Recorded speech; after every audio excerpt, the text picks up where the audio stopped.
This is Conversations in the Clinic. I'm Dr. Kelly. Let's talk about weight.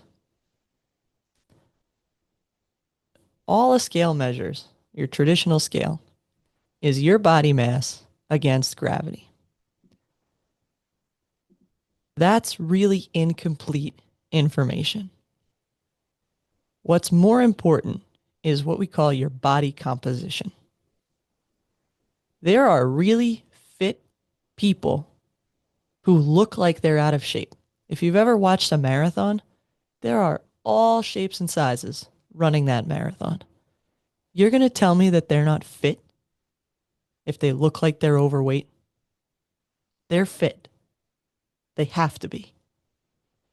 Contrast that to really skinny people who look like they're fit, but if you ask them to do a push-up, they can't do it.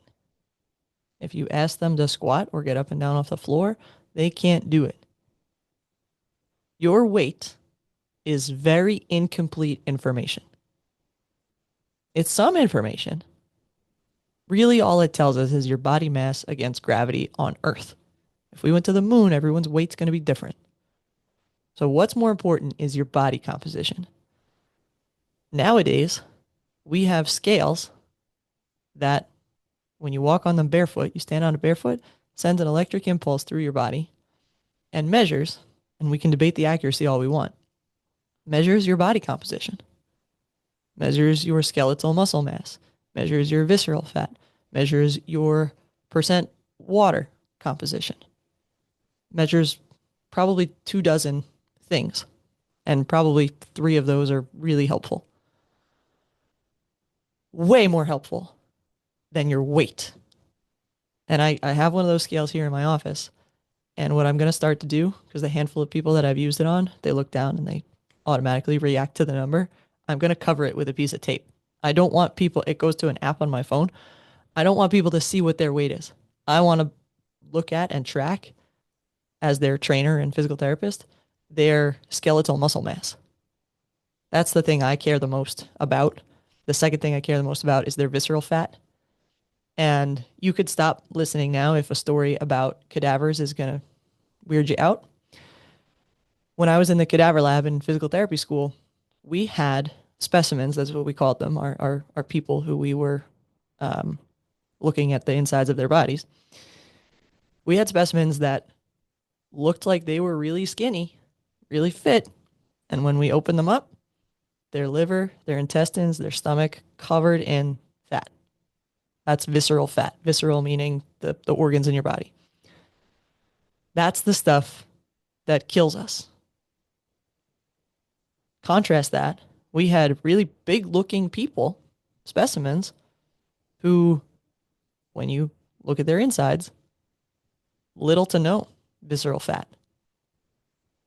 And there's a term I'm gonna butcher the term that I just heard this morning on a podcast, where it's skinny people who are unfit and overweight, heavy people who are really fit. And it's the start of the new year. Today's January 9th. Everybody's New Year's resolution and goals is, oh, I'm going to finally lose weight this year. Toss that one in the garbage. Don't lose weight this year. Gain muscle mass this year.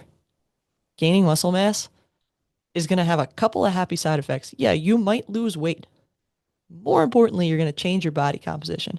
When you have more muscle fiber cells, which is what happens when you lift weights and you do it the right way.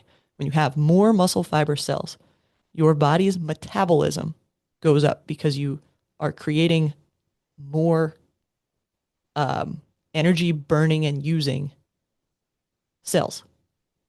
That's what muscles are. They contain these little, remember, go back to 9th grade biology. The mitochondria is the powerhouse of the cell. Your mitochondria generate energy in the form of ATP. Again, you go back to your 9th grade biology. When you have more ATP, you have more energy, like literally and figuratively. That's what drives our metabolism. So someone who's got good, strong, high levels and high percentages of skeletal muscle just sitting around is burning more energy than someone who doesn't. So they could weigh the exact same. It's the composition of their body that actually matters. The other happy side effect, you're gonna feel and look awesome. Like there's just happy side effects that come with getting stronger, and those happen to be two of them.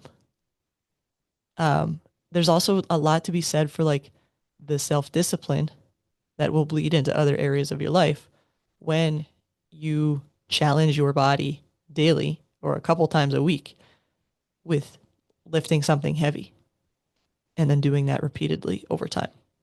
There's a lot, you can become a lot more confident. And again, as a happy side effect from getting stronger. So, you know what I'm going to tell you? Keep moving, lift up heavy things.